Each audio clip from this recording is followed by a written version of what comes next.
This is hard to talk about. This is why the show's so good. Hi everyone, welcome back to my channel. I hope you're all doing well. For anyone that doesn't know me, my name is Katie. I'm a qualified therapist and I'm really passionate about all things mental health, therapy and wellness.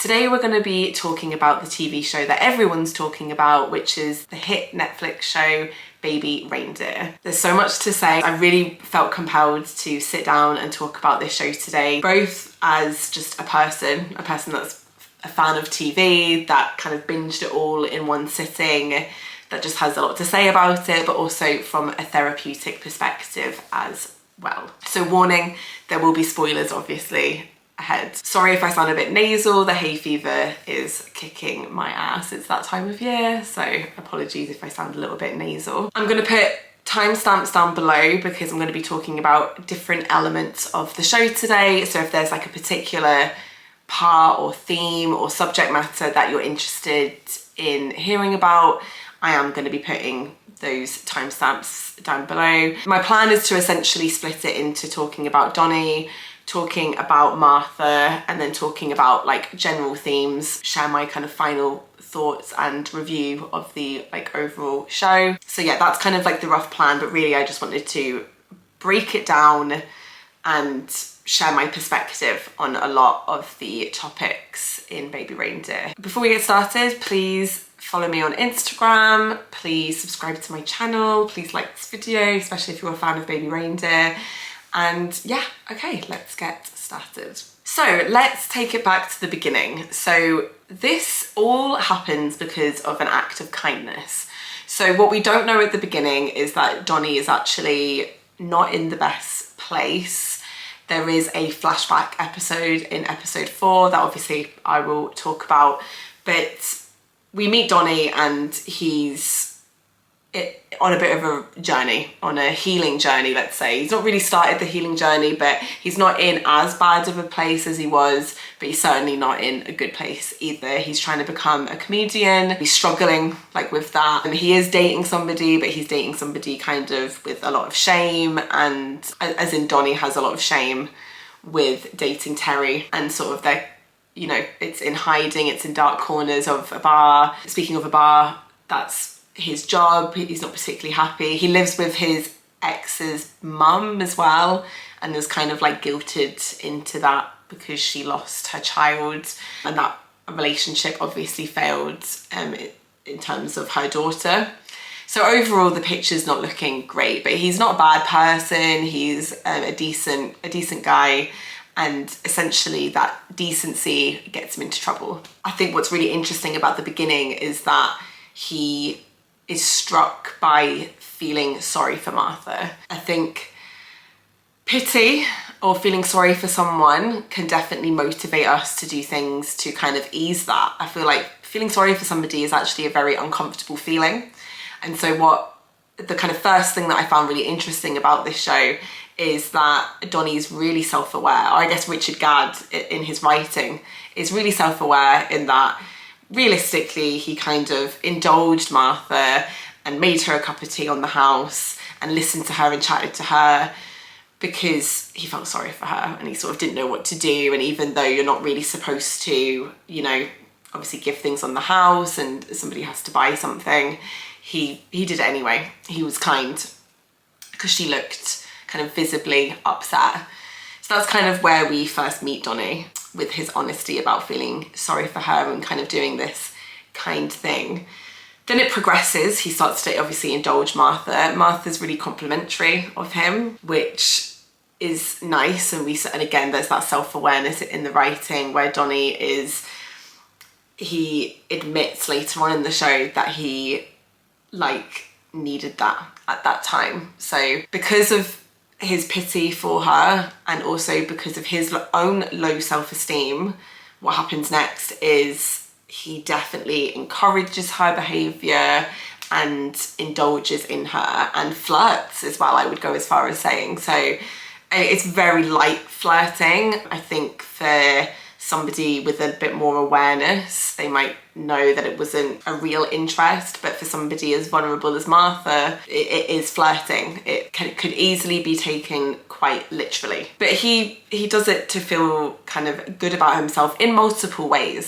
He does it to feel good, as in he's being kind to this person. Sometimes being kind can be quite like a selfish thing. Not a selfish thing, but like we can do it. We can help others to feel good about ourselves, basically. There's an element of that, but also an element of feeling good about himself is that Martha's so complimentary. We see this whole montage of like, you've got great bone structure, you're just really good looking, you're really handsome, and obviously she's just paying him loads of attention. And he admits, I don't think straight away, but admits that, you know, he's enjoying that, he's liking that. And so he definitely is kind of, as I said, facilitating Martha's behavior. You can tell that he's like, there's alarm bells.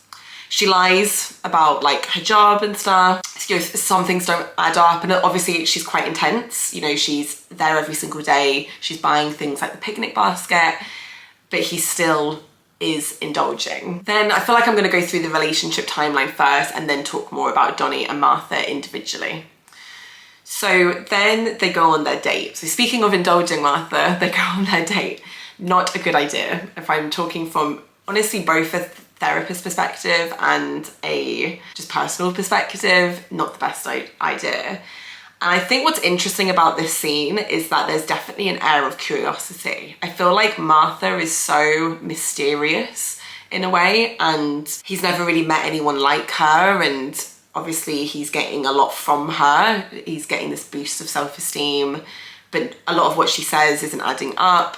That there's definitely a curiosity. So again, it's this mixture of curiosity, direct pity, to be honest. And you know, he won't be the first person that's gone on a date with somebody out of pity. Is it the best idea really long term? No, because you're kind of leading somebody down the garden path.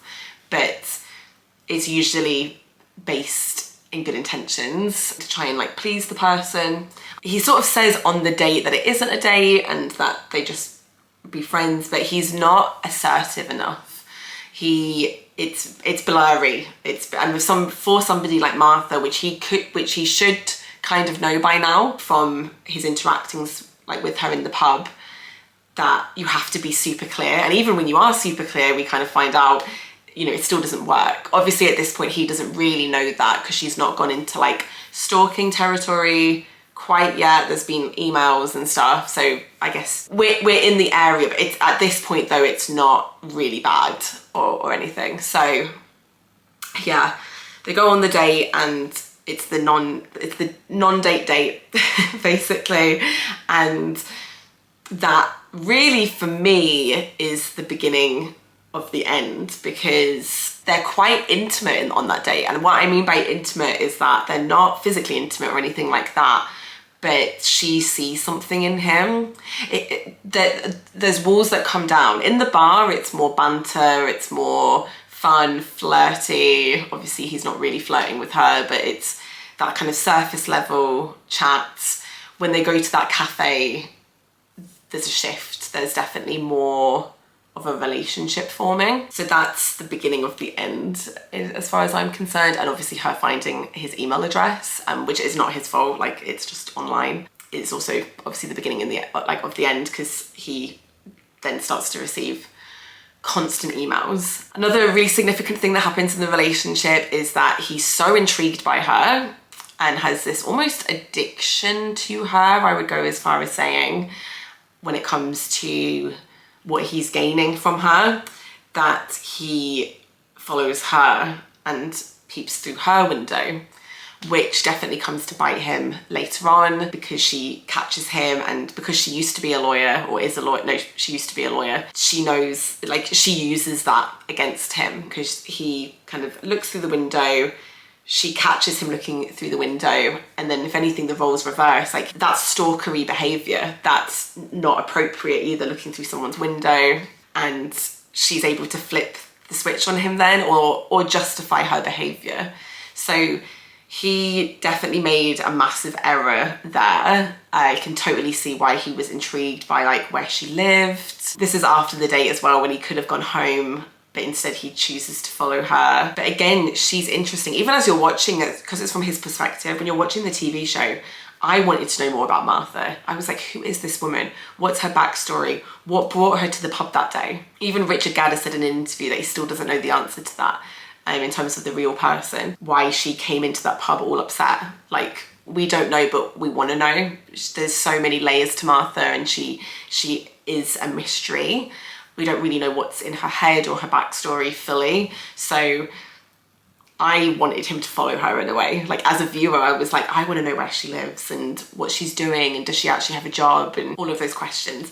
But it is a mistake, and it's, again, for his own personal curiosity, itch that he wants to scratch. He's also quite, I feel like this is getting a bit blurry. In my head, I was like, let's talk about the relationship, then the characters separately. I'll be honest, I'm probably going to be flitting between a lot of different themes here, but I think one of the reasons Donny follows her as well is a self-sabotage. He's quite self-destructive, and that is a self-destructive decision. It's like, it reminds me of, you know, that moment when you're out and the night's not going to get better, you're already too drunk, things have already happened in the nightclub, but you just decide to keep going. You stay there till 6 a.m, you drink more, you do drugs, it's that stuff that I see from my clients where it's like there's a crossroads and you either go home or you go full throttle. And in a way, he goes full throttle when it comes to making that decision to follow her. But we find out why in episode 4. So Donny, in a way, is like this kind, I feel like when we first meet Donny, he's like this kind character but he makes a few decisions where you're like, I felt quite frustrated. I was like, why are you doing that for?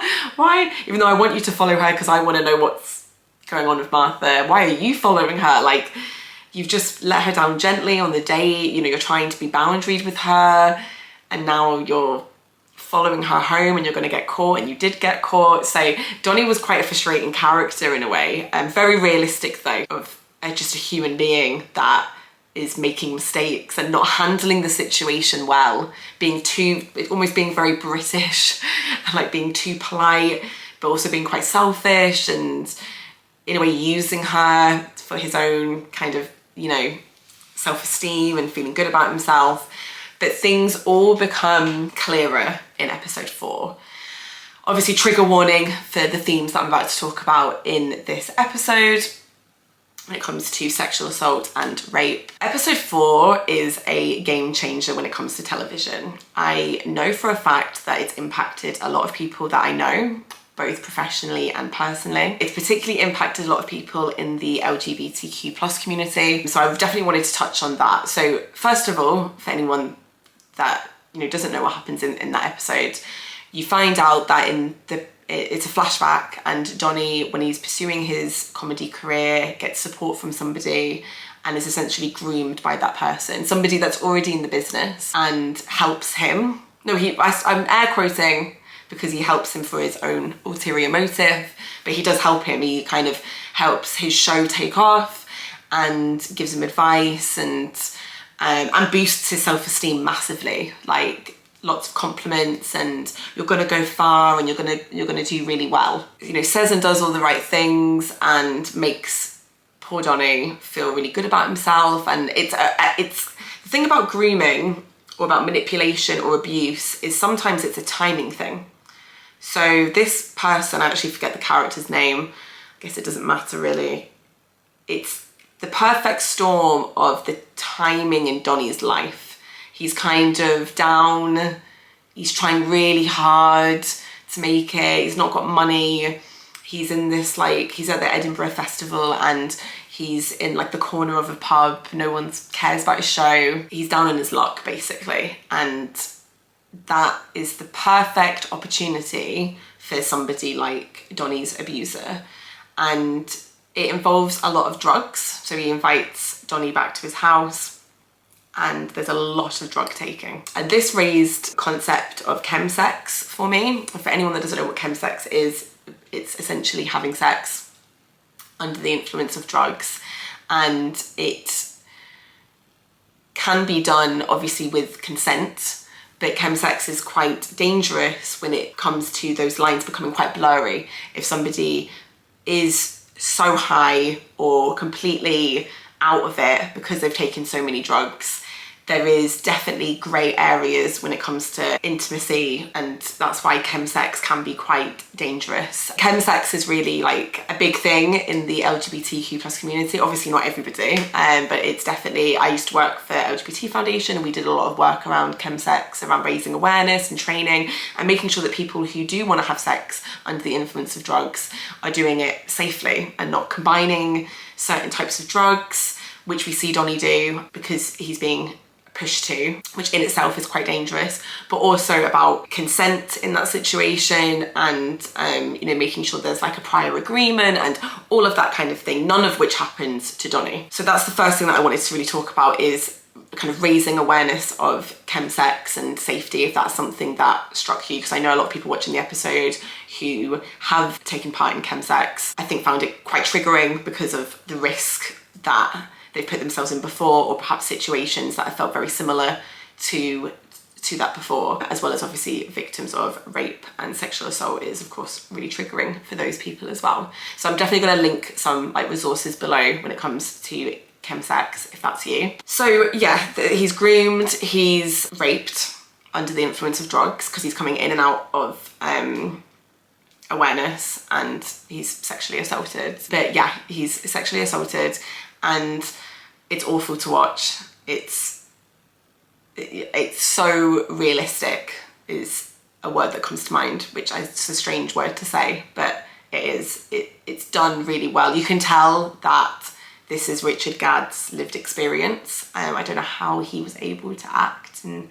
kind of relive it. I commend his bravery. I could get emotional talking about it. It must have been an incredibly difficult scene to film. So another thing that I wanted to talk about, as well as kind of raising awareness of chemsex and the risk involved there, was male grooming. Grooming is something that's more associated with male grooming and male rape and sexual assault.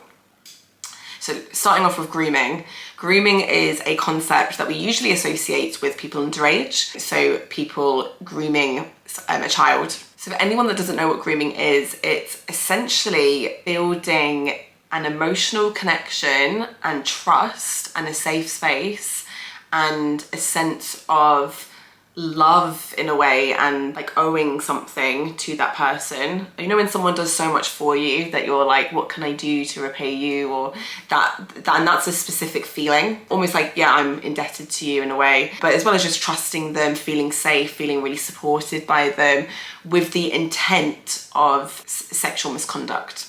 It's a means to an end, but the victim of grooming is not aware of that. I was going to say until the sexual behaviour starts to happen, but actually that's not true, because even with that, it's confusing, it's mixed messages. It's like, oh, well, they only did that because, you know, I made it seem like I wanted to, and or like, oh no, they would never do anything to hurt me because they love me, they care about me, they support me, or they just ignore it completely. That's kind of what we see Donny do actually, is he is very apologetic about not doing it properly. And the first time he's sexually assaulted by his abuser, he throws up. So he like regurgitates the drugs and he kind of comes out of it, and he, I think, asks him to stop, and he has like a big negative reaction basically, and then he's very apologetic. That's very common with grooming, kind of being made to feel like, oh, I must have done something wrong because that's the only possible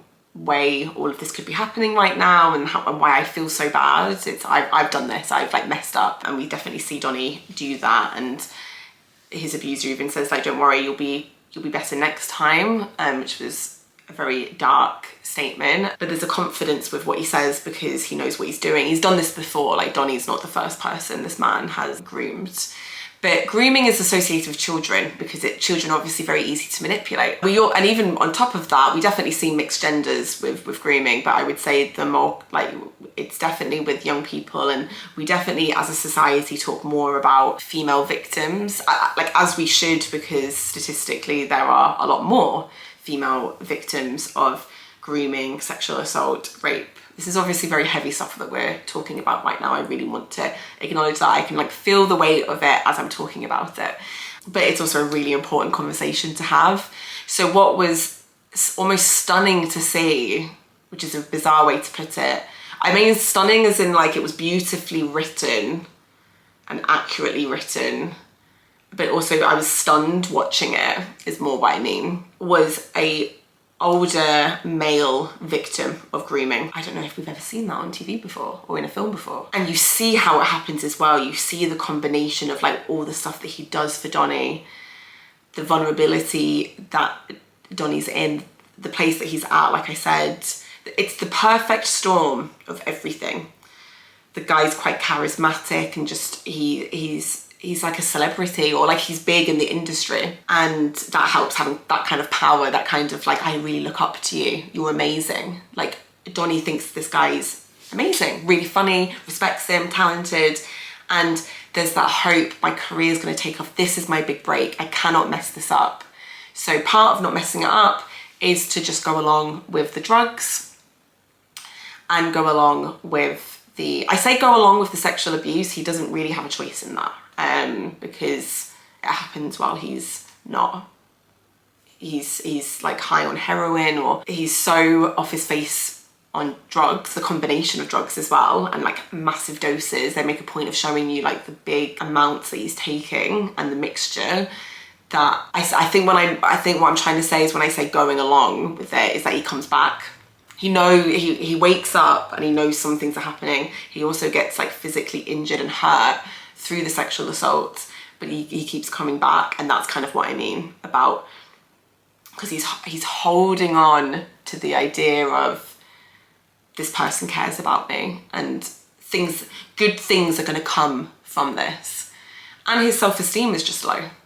He doesn't have that empowerment to be like, no, I'm not gonna do this anymore. So that's episode 4. I'm gonna leave that there for a moment because incredibly heavy stuff, but what an episode of TV. Something else to mention as well is that we see Martha. She follows Donny and also sexually assaults.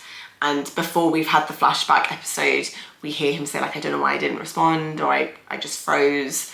And again, that's showing both sides of what can happen to male victims. Is of course, it can happen from other men, which we see, and it can happen from women as well.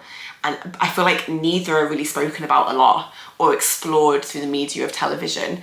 So the fact that this TV show kind of covers both in very different ways, obviously what happens from Martha to him and what happens with the man. One is like continuous abuse and rape, and the other one is a sexual assault, part of stalking. So, but they're very kind of different in how they've played out. And Donny's reaction is quite different as well. Martha, he's actually more fearful of, in a way. He freezes, it takes him by surprise. He's shouting at you, he wants her to go away. He's sick of her crap, basically.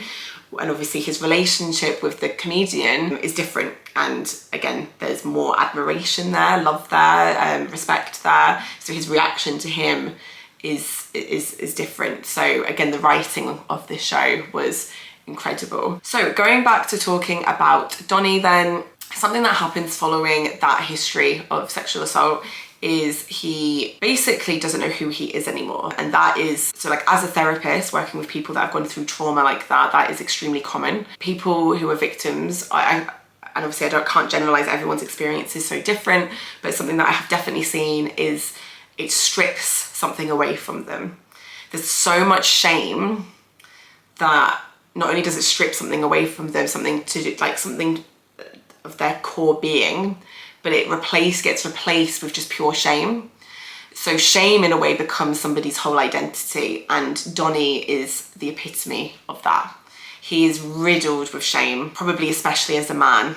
And that's not to say that obviously women who are victims don't feel an intense level of shame, but they make a point of showing him. I found the bit where he's at the pub and everyone's talking about sex, and it's quite like laddie, and there's no connection there with these people anymore. And he doesn't know how to feel connection anymore. And what's really interesting is that he's going out and he's having sex with people to feel something, and also to figure out who he is and what he likes. and who he's attracted to and what he wants out of life. So we see him having sex with men, we see him having sex with women, we see him doing drugs still, we see him having unprotected sex. So that to me was this combination of self-hatred, shame, or like self-harm, like not caring what happens to him, really. You know, just putting yourself in completely like risky situations because he was probably quite suicidal. It's not said that, but his level of depression was probably extremely high, and he, you know, was feeling really bad about himself. But also, which I have seen with clients, but I've never seen this on TV before. That's one of the main reasons I had to make this video,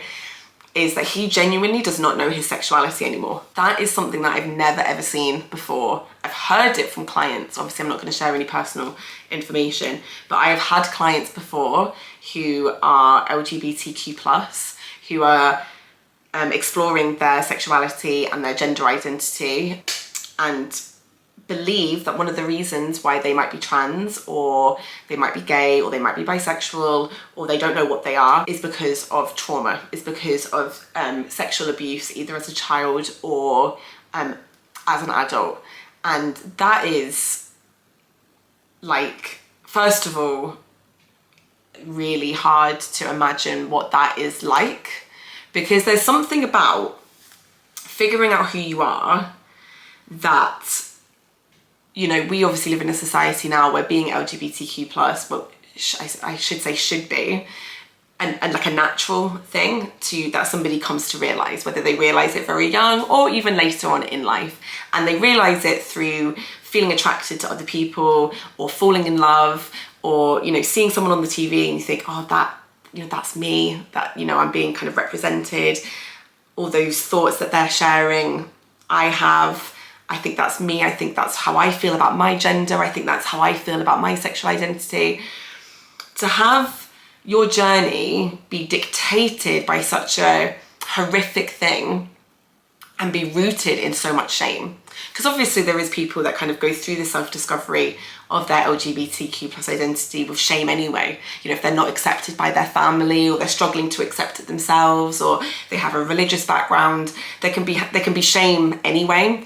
But to have this incredibly intense high level of shame on top of that, potentially, where you genuinely don't know, you genuinely think, I actually now wonder if I like the gender of my abuser, or I like what happened to me, especially in the cases like Donny, where when you're being groomed and you go back to it. So like Donny's, the role that Donny, I need to word this carefully obviously, because Donny is a complete victim in that situation, but Donny goes back to the house. So from his perspective, he is questioning his level of want for that stuff to happen. And that has led to his want for, you know, is it to do with the person, or is it to do with the sex, the type of sex, and the gender of the person? All those questions. Now, they don't explicitly go into this level of detail, obviously, but Donny shares that he does not know who he is, and he doesn't know who he's attracted to. And one of the beautiful things that comes from this exploration is Terri. It's fascinating that in his discovery of what he's attracted to, and, you know, I used to be straight, but then this happened to me and now I'm not sure, is that he obviously he decides to explore dating trans women as part of this like general like explanation. He dates women, he dates men, and he puts himself on I believe it's like a website specifically for people that are looking for trans women. And he actually does fall in love and have feelings for Terri, which is like validating in one sense, and obviously just a positive feeling. And she's such a great character. She's so like, you know, warm and funny and bright. Like, that's the word I would use to describe Terri. She's like this bright, intelligent voice of reason, you know, doesn't put up with his bullshit, but also doesn't, like, obviously he's very caring as well, and that's what he needs. It's kind of like the anti-Martha in that it's what he needs, but it's way more uncomfortable for him to be around. And the reason why it's way more uncomfortable to be around is, let's face it, he doesn't explicitly say this, but because she's trans. You know, there's so much shame, and he doesn't know who he is, that for him, if he's dating a trans woman and people know that, what are people gonna think? And what does that make him, right? You know, am I gay? Am I straight? Am I queer? Am I, you know, all these questions. It ramps up those feelings of shame, which is incredibly frustrating to watch, because really it's very understandable and realistic, but obviously Terri is actually such a safe space for him that if only he does try, bless him, but if he allowed her in more and trusted her and went with his feelings more, then it could, you know, it obviously could have been a more positive way to build himself back up, but it doesn't, unfortunately. You know, we see them try and be intimate, and he feels really bad about himself, and we see them in public, and he abandons her on the train because he's so like, are people gonna know? Are people gonna know? And she's so confident in who she is, obviously, until Martha attacks her, and obviously that shakes her up, which it would anyone. She's physically assaulted and has her hair ripped out and is told that she looks like a man. So that is an understandable knock to her confidence. But in general, she is a confident person in who she is, and that's such a beautiful thing for him to have. But he's just not ready. He is so in the pits of his anxiety, his self-hatred, his depression, his low self-esteem, his shame, that sometimes we reject something that's a bright light when we're not ready. He doesn't think he deserves Terri, basically.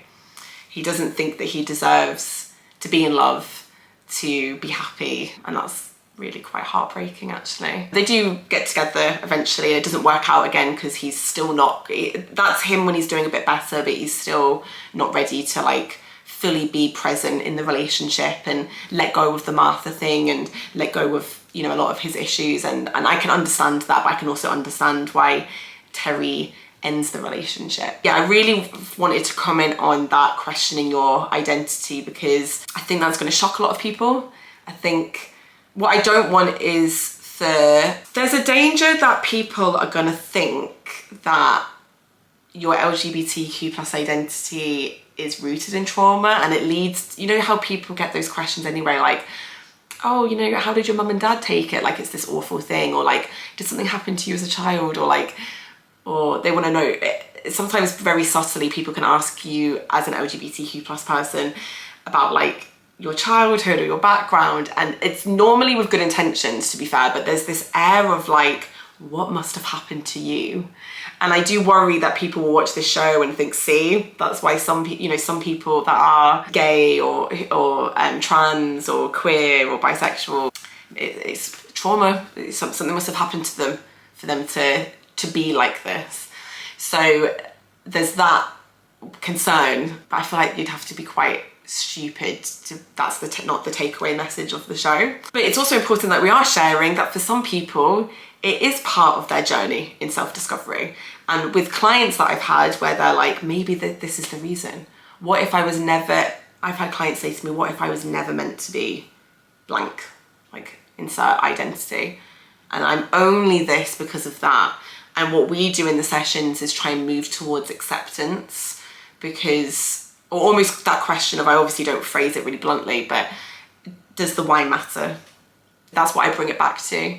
Does the why matter? If this is where you're at now and you're feeling certain attractions or desires or a want to explore certain things, as long as you're doing it safely, not like how Donny's doing it, you know, unfortunately, then does the why matter? And I don't mean that in a dismissive way of like, obviously in therapy, we definitely explore what happens and the trauma and process that. I mean specifically about where you're at now with your sexual identity and moving towards that place of accepting where you're at and who you're attracted to and yourself, accepting who you are in this present moment. That's what I do with a lot of my clients who are in a similar position to Donny. Like if Donny was my client, that's what we'd be doing. Obviously I'd be really supportive around helping him around drugs and around his risky behaviours and his depression and his self-hatred and the shame and processing what happened to him and coming to terms with that and healing from that, and, you know, definitely trauma-informed therapy for sure. And then when it comes to his sexual identity, really working through the shame of that and actually reducing the shame and allowing him acceptance. And I think one of the most beautiful scenes of the whole show is you feel a bit more acceptance when he's sharing with his parents, that seemed to be a moment for me where a lot of progress had been made, where he came out, essentially. That's not really what he's doing. He's more sharing, you know, he is coming out, but he's sharing everything. He's sharing Martha, what happened, what's been happening.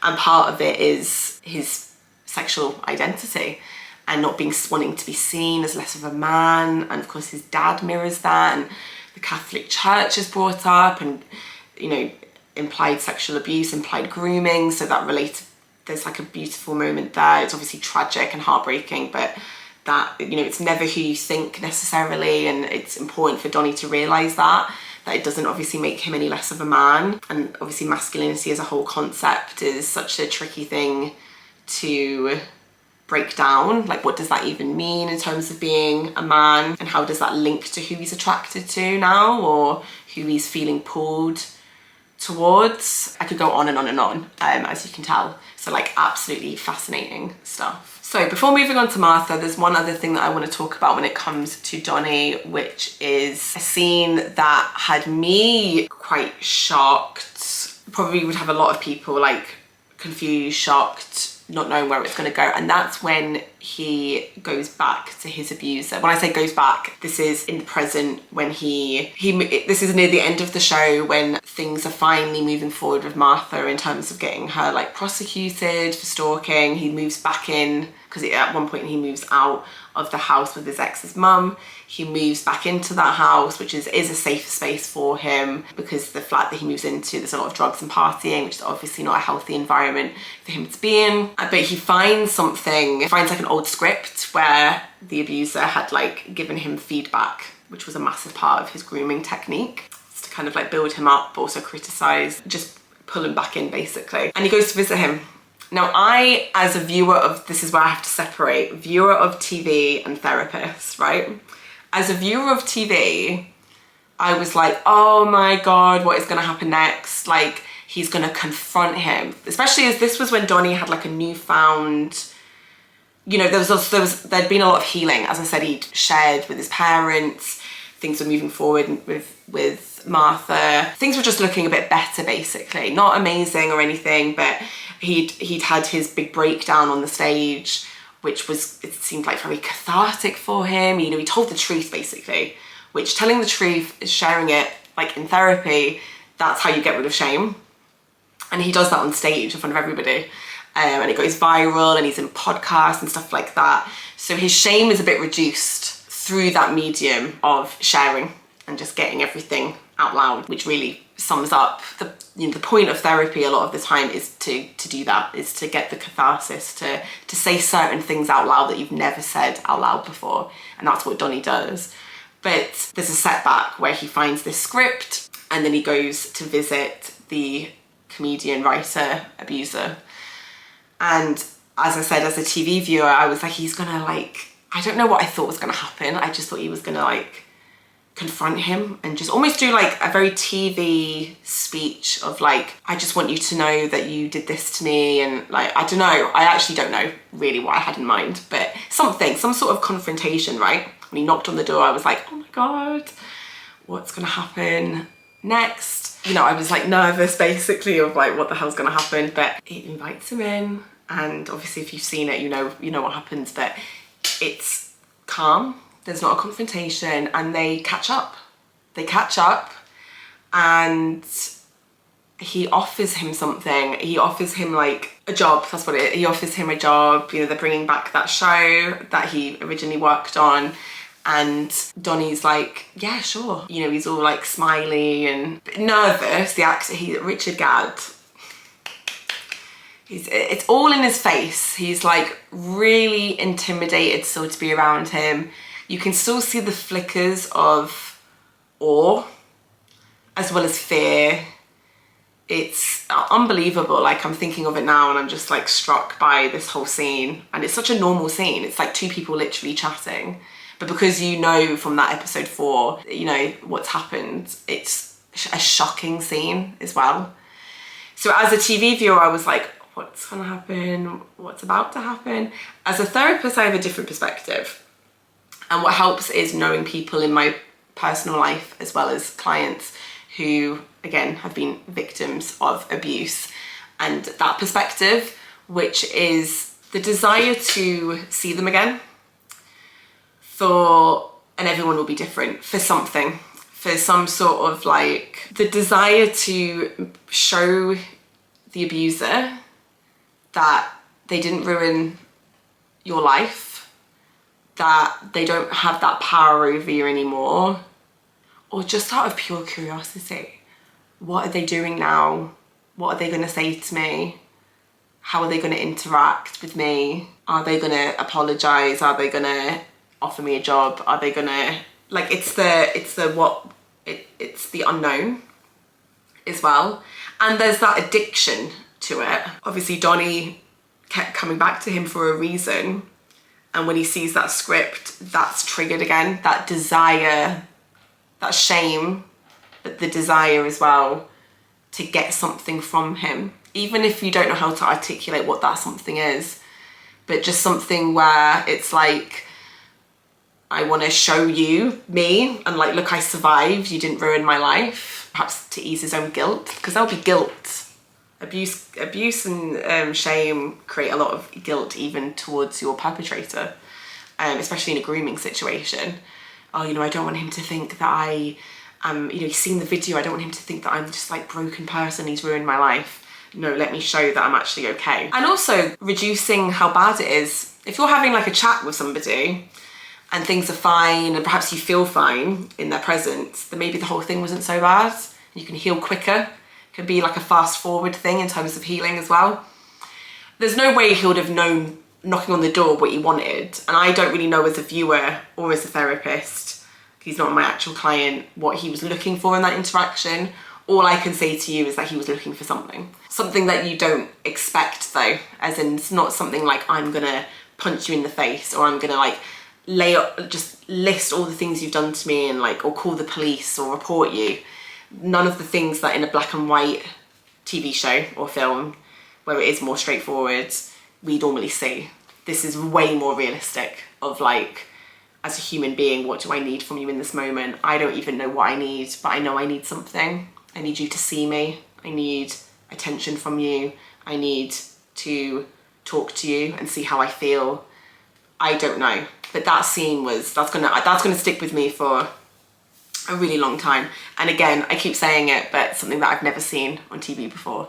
It's usually very black and white. And that leads me to talk about Martha. Let's move on to Martha. There's still probably so much to say about Donny as well. And I'd love to start like a conversation in the comments, by the way, of like what you thought of the show, and you know, different things about like Donny and Martha and the other characters, like, because I probably am barely scratching the surface with my thoughts, to be honest. But Martha, okay, so there's less to say about Martha because it's not from Martha's perspective. So all we know about Martha is that from Donny's research, that she used to be a lawyer, she got into trouble, she got into stalking behaviours before, she got convicted of stalking before, and something has happened that day where she walks into the pub and she looks really upset.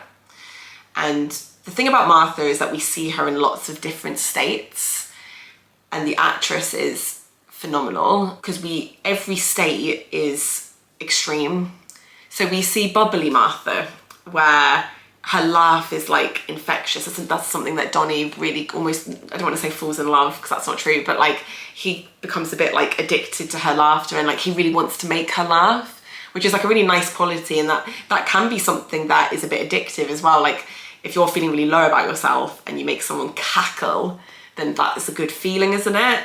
And she really does cackle, and we see her in like a really bubbly state, and she's really chatty and almost like she's had about 5 cups of coffee, and she's just like really bubbly and excitable as well, and she's got all these ideas like, let's do this, let's do that. Part of that is we see a overtly sexual side to Martha as well. She's very, you know, she uses quite vulgar language. I don't mean that in a judgmental way, but she's quite like explicit. Explicit is probably a better way of saying it. She, you know, has no shame in saying that she's like horny and, you know, really fancies Donny, obviously, and the different sex that she wants to have, and her emails are, you know, quite like sexual, and she, you know, can ramp that up. That's like a side of her as well. And this is what I mean, every side of her is extreme. The bubbly side is very loud, kind of like, oh God, like people can hear you. You're cackling really loudly. Then the sexual side is very extreme as well. Well, it's extreme for somebody that you're not actually dating. Obviously, in a relationship or with someone you're seeing, there's, you know, who cares, right? But in the situation, it's extreme, I think, anyway. And then we see rage from her often throughout the show. So we see her screaming at the comedy shows when she's getting dragged out, when he says like, oh, that's just Martha, my stalker. She goes mad. She shouts at him lots of times, obviously in the pub when she attacks Terri. She's filled, like she almost gets like more strength. She's so angry. She's filled with rage, like from her head to her toe, physically like red in the face, so angry that like she's dangerous. She's actually quite scary. It's like this, the thing with Martha when you're watching her is you go from feeling really sorry for her, or like finding her a bit weird, or like kind of cringe laughing at like her behavior, to being genuinely quite frightened of her, and like this woman is gonna like kill him or kill her or really hurt someone. She physically attacks him at one point as well. You know, she's not a weak person. But then we also do see her in incredibly weak states and vulnerable states. And actually, interestingly, that is when we first see her, is when she walks in. She does look really kind of like weak and sad and tired and upset. And I think the worst we see her like that, well, there's two that come to mind. We see her, for me, the one that stood out was her on the bus stop. She's like, I would describe that as like catatonic. Like she is, well, she's disassociated completely. Like she sat there almost like dead inside, ill looking, so depressed, seemingly, not feeling anything, not really feeling anything physically as well. Like she can't feel the cold, or she does, she doesn't care. And he gets roped back in then because he's genuinely concerned about her in that state. But then of course he takes her back home, makes her a cup of tea, and you know, she starts crying, and so she comes back round again. But in that case, part of her coming back round is just to be highly emotional. So we see her in like the catatonic state, and we also see her in a highly emotional state. And another one that comes to mind when it comes to the highly emotional state is when she gets convicted and she breaks down, and it's actually really upsetting. It's so weird because I wanted her to get caught. I was like, poor Donny, like this needs to stop. She needs help. And I kind of want, and also when she attacks Terri and she does these awful things and she sexually assaults him, it's like she's committing crime after crime. Like the police are really frustrating, and she needs to have some sort of punishment. But actually then I had really conflicting feelings about it because it was so upsetting, and I think you're seeing it through his lens because he has really conflicting feelings about it, and it is really upsetting. A question that people are probably asking is, what does Martha have? What's wrong with Martha? Obviously I'm not in the position to actually diagnose this woman. I'm conscious that she's a real life person, although, you know, we're obviously focusing on the characters today, which have been embellished and things have been changed. My like sense with Martha is, I mean, she clearly is unwell and has a mental health condition. My mind went to perhaps a personality disorder. My mind also went to bipolar because of the states that she's in. I want to be very, very clear that just because someone has bipolar doesn't mean that they act like that. It's like with any mental health condition, doesn't mean that you're gonna commit a crime or start stalking somebody. The reason why I see bipolar in her is the kind of mania of like, oh my God, you know, baby reindeer, let's go on a date. Like, here's a picnic basket. Spending money that she doesn't have. She can't even afford a Coke at the bar. She buys this big picnic basket, getting all excitable and like the high energy and the kind of manicness about her. Then the severe depression at the bus stop, the like state that she becomes when she's incredibly low and, you know, can't feel anything. So the contrast of Martha's states is what led me to believe there might be something along the lines of bipolar, or obviously with the way that she connects with people, like a personality disorder. And there's loads of different types of personality disorders, so I'm not even gonna specify a particular one. She also might have like learning difficulties, or there's so many that there's part of me is like, is there any point to this, you know, in terms of like going through what Martha could have? I know it's probably very interesting, but it's so hard to say. And it's probably a combination of different things where Martha is suffering from or has undiagnosed. Because the thing with Martha that I really want to speak on more, other than what she possibly could have, is the failure of the system when it comes to Martha. Because I think one thing that's really clear from the show is that the woman needs help. And Richard Gadd has made that very clear, that that's how he felt. And it's one of the reasons why he indulges with her, is because of feeling sorry for her, and it's clear that this woman isn't evil, but is not well and needs some help. And actually his take, or I believe his take on looking, when he does the research on her, is more about how we lock up people like Martha. It's really hard because Martha does commit crime after crime after crime. She commits assault, sexual assault, and stalking, and yeah, but it's not, you know, she's threats as well, calling his parents. So I'm gonna, it's very, like, this is hard to talk about. This is why the show's so good. But there's something about the system where we lock these people away without helping them, and with the question mark of whether that is the right approach. Because what happened with Martha is that she's been convicted before, and she's been in prison, and then she's got out, and she's still the same, and if anything probably worse, because of perhaps what she's gone through during that time. There's been nothing learned there. There's been no rehabilitation, which I know is the purpose, well, it should be the purpose of the justice system. But in Martha's case anyway, that's not happened. So what perhaps should have happened instead, like maybe like mental health support, or going to a facility that provides the mental health support, so she's still not, you know, perhaps in public, but is still getting like treatment. I don't know, I don't have the answers, unfortunately, but it's just, I thought that was a really interesting element of the show, of like, what could have prevented this from happening? What did Martha need? She didn't need a person. Although she seemed like an incredibly lonely person, but what does she need from society, and what the kind of failings of that?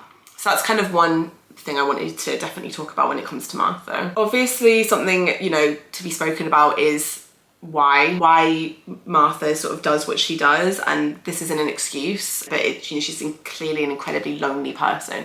She like really wants like physical intimacy in general, a partner, and is quite obsessive about that idea, and somebody gives her a bit of attention, which she probably hasn't had, that she reads it wrong and she really goes with it, which is why it's so frustrating when it's not his fault, but when he makes that joke about like curtains, that's her in. He knows that as well. Like that is such a turning point in the show where it's all quite surface level, and he makes a really flirtatious sexual joke, and that's all she needed. That's a green light in her brain. That's like, oh, he wants me.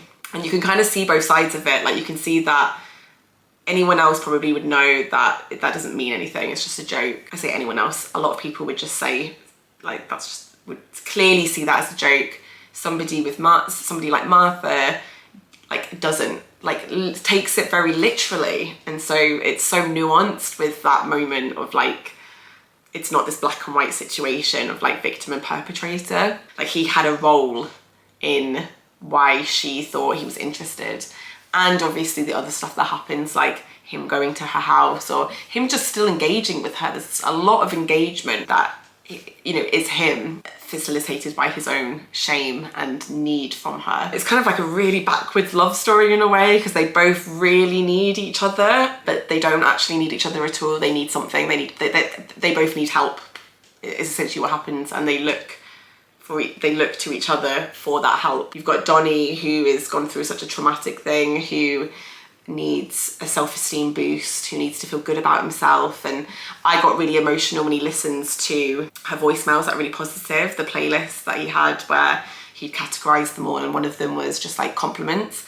and he's just listening to them back to back as he goes for a run. Like that really touched me. I don't know whether it's because of somebody that struggled with self-esteem myself, that just felt really relatable, I think, of like, we all need that sometimes. We all need to just be validated or feel good about ourselves from somebody else. If we've got no access from ourselves within, we need that external feeling or external words or validation, and that was really touching for me. So he needed that from her. Also a distraction, I think, as well. Martha like became this new thing that was happening in his life that took him away from the failing comedy career and the trauma and dating Terri and dealing with the shame. Martha was like a preoccupation for him in a way. And then for Martha, we don't know a lot about her backstory, but she obviously just desperately wants intimacy, as I said, and doesn't want to be alone and wants to feel attracted to and wants to have sex and wants to feel loved and just not be alone. And the only insight we have, which again, it was another really touching moment, is when he's listening to these voicemails and he hears the backstory of Baby Reindeer and why she calls him that. And she's crying and it's so real, and she lets down the guard around the sex and stuff like that she usually says to him. It's Martha just talking as Martha, I feel like, rather than being preoccupied with who she's talking to. That's what it felt like. It felt like Martha was just talking. Again, like him on the stage, like when he almost forgets that he's at a comedy show and he's just talking and finally getting stuff out. Martha's moment is when she's, you know, rang him for the umpteenth time and leaves a voice note about Baby Reindeer and her childhood and her parents fighting and being very alone and being very scared and getting so much love and comfort from that baby reindeer and the toy. And then obviously now projecting that onto him and getting lots of love and comfort from him in her own head.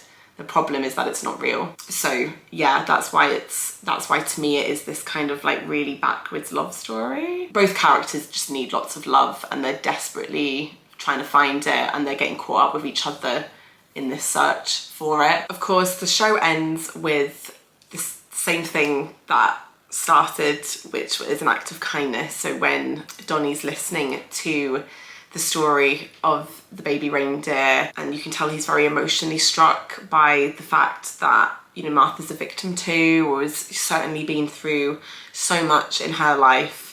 He's visibly really upset, and he doesn't have his wallet as well. He's just came from the abuser's place. He's all over the place, and even though we don't know why Martha was all over the place when she walked into the pub in the first episode, but she was. And then it completely mirrors that at the end when Donny is in a pub and he doesn't have any money and he's, you know, visibly crying, and he's not, like, you can tell the barman's a bit like, you know, he feels sorry for him. Again, it's that act of kindness, you know, feeling sorry for somebody, and gives him his drink on the house. And I think it was a beautiful way to end the show, because for me it made me think that, like, imagine if the whole show had been from Martha's perspective and we'd seen maybe loads of stuff that she'd gone through, would we be seeing things a bit differently? And I think that's kind of what it did. It's showing that now obviously Donny's not about to start stalking the barman that did this act of kindness, but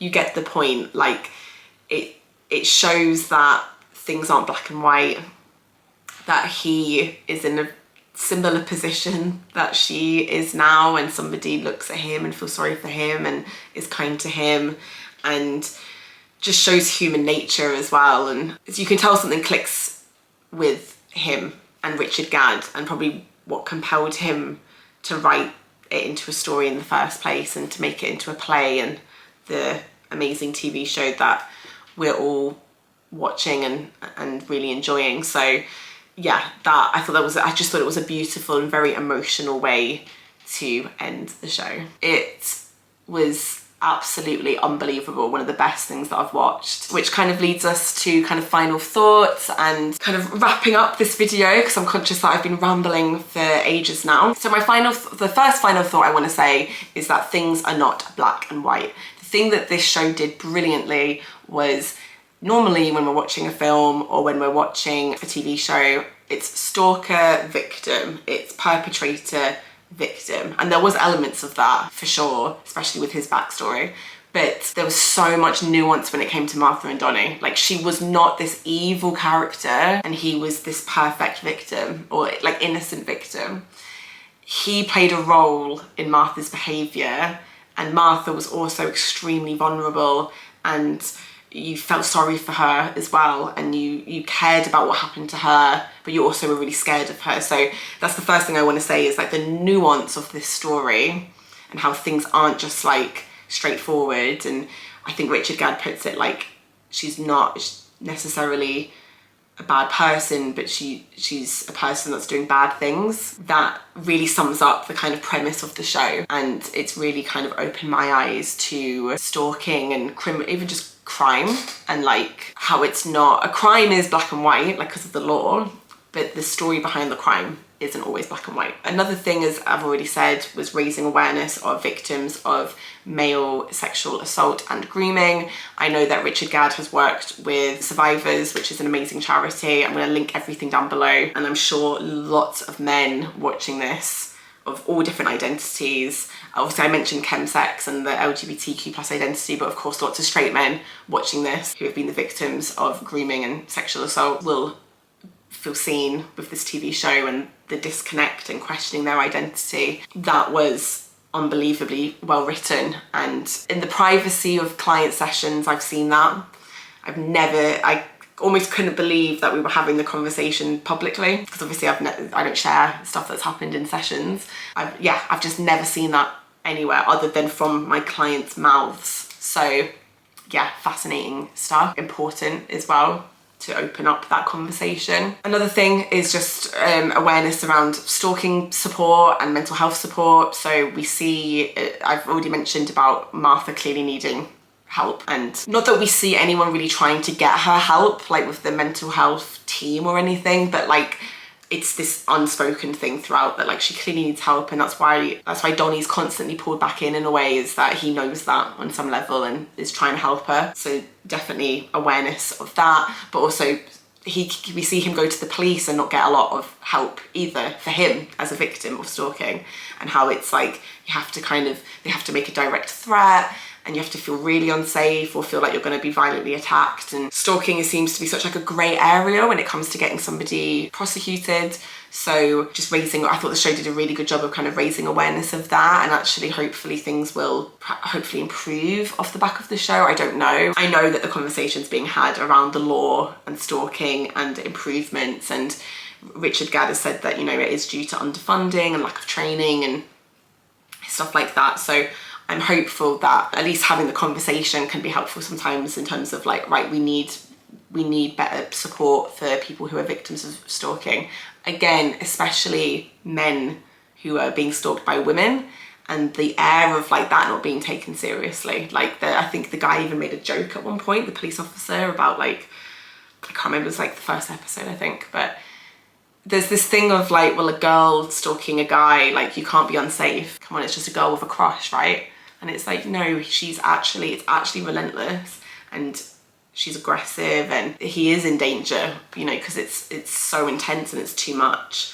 So yeah, that needs to be taken more seriously for sure. But yeah, overall, this was 5 stars. I gave it 5 stars on Letterboxd. I'll leave my Letterboxd account down below actually. It's incredible. There's so much more to say in a way, but I had this whole agenda planned for this video, and I feel like I've just kind of flitted from subject to subject. I hope you enjoyed hearing my thoughts though, my perspective. Love to know what you thought of the show, and please leave any comments down below. I thought it was one of the best things I've watched in a really, really long time. Please like this video if you enjoyed it.